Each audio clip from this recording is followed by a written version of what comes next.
సామాన్యుడి చేతిలో సామాజిక అస్త్రం నెంబర్ వన్ నెంబర్ వన్. సామాన్యుడి చేతిలో సామాజిక అస్త్రం నెంబర్ 1 న్యూస్ కి స్వాగతం. నేను మీ ప్రణవి. విజయవాడలో నైట్ లైఫ్ కల్చర్ ఎక్కువవుతున్న తరుణంలో ఫుడ్ సేఫ్టీ అధికారులు పలు రకాలైన వ్యాపార దందాల మీద దాడులు జరిగాయి.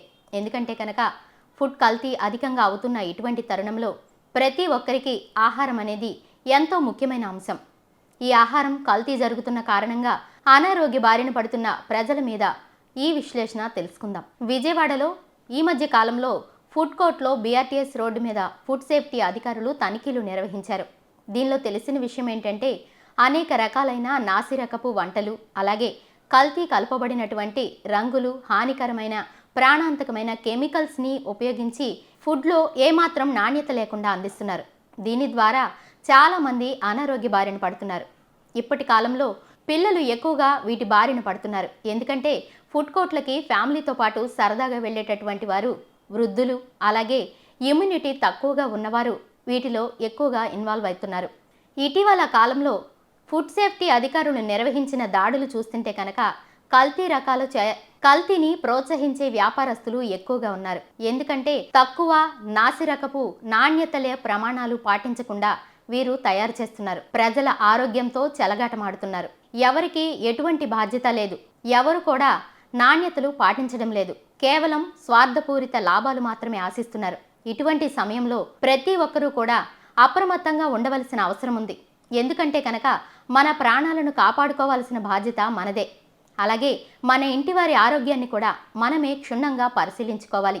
దీనికి ముఖ్యంగా వ్యాపారస్తులు ఉపయోగిస్తున్న చిట్కాలు, అలాగే వారు తీసుకుంటున్న కల్తీ ఆహారాలు వేటిలో ఎక్కువగా జరుగుతున్నాయో చూస్తే కనుక ముఖ్యంగా నూనెలు, వంట నూనెలు కల్తీవి, ఇంతకుముందు ఉపయోగించినవి లేదా డాల్డాలు, ఇటువంటి నాసిరకం పామాయిల్లు కల్తీ చేస్తున్నారు. ఎక్కువగా వంటలకు, నాన్ వెజ్ అలాంటి పదార్థాలకు, డీప్ ఫ్రైలు చేసే వాటికి వీటిని ఉపయోగించి ప్రజల ప్రాణాలను ఇబ్బందులకు గురి చేస్తున్నారు. అలాగే ఇక చూసుకుంటే కనుక మసాలా దినుసులు, వీటిలో కెమికల్స్ని కలుపుతున్నారు. ఎవ్వరూ కూడా పట్టుకోవడానికి ఆస్కారం లేనటువంటి, ఎవరికి కూడా తెలియనటువంటి తెలివితేటలు వీటిలో ఉపయోగిస్తున్నారు. పసుపు దగ్గర నుంచి కారం, ధనియాల పొడి, ఇలా ప్రతి ఒక్కదాన్ని కూడా దేన్ని వదలకుండా కల్తీ చేసేస్తున్నారు. కాదేది కవికి అనర్హం అన్నట్లు కల్తీదారులకు ఏది కూడా అనర్హం లేనట్లు ప్రతి ఒక్కదాన్ని కల్తీ చేస్తున్నారు. ప్లాస్టిక్ బియ్యాన్ని కూడా రూపొందిస్తున్నారు. ప్రతి ఒక్కరూ నాణ్యత కలిగిన, అలాగే నాణ్యమైన మంచి ఆహారాన్ని తీసుకోవలసిన ఈ రోజుల్లో అనేక రోగాలు పెరుగుతున్న ఇటువంటి సమయంలో ఈ కల్తీదారులు విజృంభిస్తున్నారని చెప్పుకోవాలి.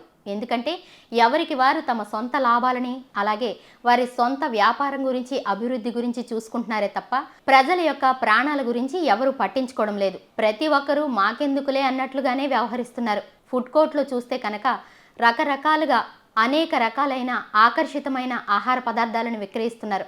ఇవి మనం రోజు చూస్తూనే ఉంటాం.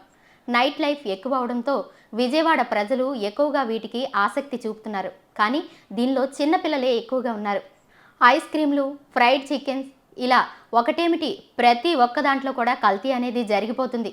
అది కల్తీ జరిగిందా లేదో తెలుసుకునే లోపే ప్రతి ఒక్కరూ దీని ద్వారా అనారోగ్య బారిన పడుతున్నారు. కాలేయం, మూత్రపిండాల వ్యాధులు, దీర్ఘకాలిక సమస్యలు, ఇటువంటి కెమికల్స్, అలాగే రంగులు కలిపి అనేక రకాలైన ఆహారాల ద్వారా మన శరీరంలో పేరుకుపోతున్నాయి. వీటిని ఎవరు కూడా పట్టించుకోవడం లేదు. మనం ఒక్కళ్ళమే ఉన్నామా, అందరితో పాటు మనం అనుకుంటున్నారే తప్ప మనకి ఎంతవరకు నష్టం జరుగుతుందనేది ఎవరు కూడా పట్టించుకోవటం లేదు.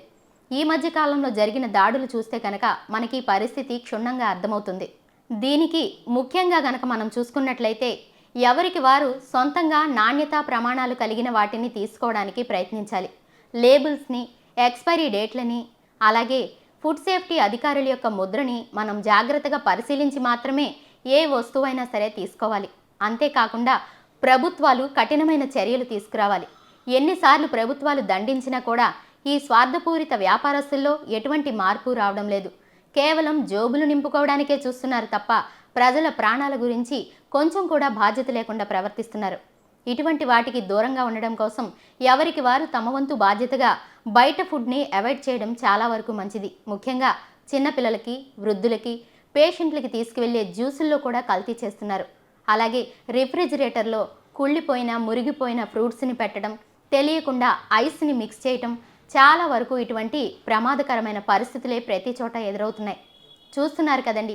ఇటువంటి వాటికి మనము మన కుటుంబంతో పాటు సమాజంలో కూడా ప్రతి ఒక్కరూ బాధ్యత కలిగి ఉండటం వలన మన ఆరోగ్యాల్ని, మన ప్రాణాల్ని మనమే కాపాడుకున్న వారం అవుతాం. వ్యాపారస్తుల్లో మార్పు రావాలని మనం ప్రయత్నిస్తే గనక అది ఎప్పటికీ జరగని పని అని అనుకోవాలి. అందని ద్రాక్షలాగానే ఉంటుంది. ఎందుకంటే కనుక వారు ఎంతసేపు వారికి కావలసిన స్వార్థమే వారు చూసుకుంటారు. వారికి ఎంతవరకు ఆర్థికంగా మేలు జరిగిందనే చూసుకుంటారు తప్ప పాలల్లో స్టార్చ్ని కలిపి పాల వాళ్ళు కూడా కల్తీ చేస్తున్న ఇటువంటి రోజుల్లో పెద్ద పెద్ద కంపెనీలు, రెస్టారెంట్లు కల్తీ చేయడంలో ఎటువంటి ఆశ్చర్యం లేదనుకోవాలి. కానీ వాటిని ఎక్కువగా ఉపయోగించి మనం ఎంకరేజ్ చేయకుండా ఉంటే వారి తీరు మారే అవకాశం కొద్దిగైనా ఉంది. ఇటువంటి జాగ్రత్తలు పాటించి మనము అలాగే సమాజాన్ని కూడా నాణ్యతలు, ప్రమాణాలు కలిగిన వాటిగా మార్చడానికి ప్రయత్నించుదాం. కల్తీని రూపుమాపడానికి ఇది మా చిన్న ప్రయత్నం. ఇలాంటి మరిన్ని లేటెస్ట్ అండ్ ఇంట్రెస్టింగ్ న్యూస్ కోసం చూస్తూనే ఉండండి నెంబర్ 1 న్యూస్. నేను మీ ప్రణవి, సైనింగ్ ఆఫ్.